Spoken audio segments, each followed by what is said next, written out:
धतुर नए डाला पर सखी संगैली शिवाला पर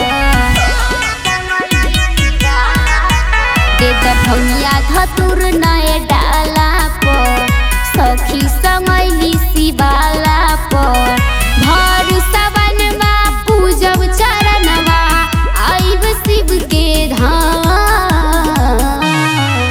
लेला फोटो लिखल शिव जी के नाम पूजत रही बम घर ही शुभ हो लेला फोटो लिखल भोला जी के नाम पूजत रही बम घर ही शुभ हो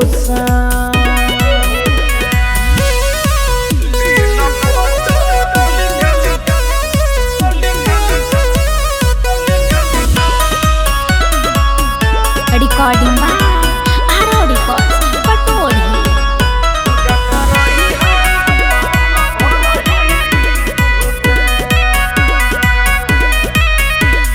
होला शिवाला पभिर बड़ी भारी घरही में दर्शन दी है त्रिपुरारी। सावन के पावन भूखब सोमारी चारों सोमार करब जल ढारी गिरी में ज्ञान नदा ज्ञानी दादा कर तू अपन काम। लेला फोटो लिखल शिव जी के नाम पूजत रही बम घर ही शुभ हो लेला फोटो लिखल भोला जी के नाम पूजत रही बम घर ही शुभ हो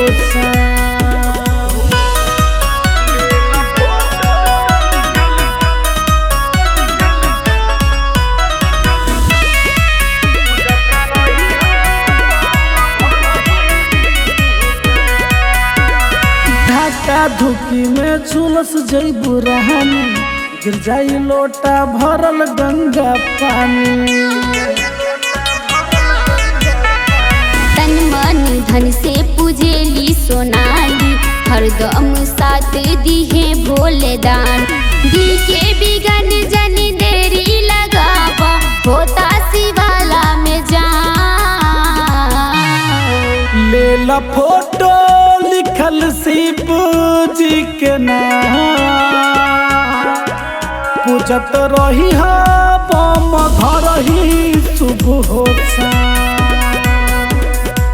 लेला फोटो लिखल भोला जी के नाम पूजत रही बम घर ही शुभ हो हर हर मारे।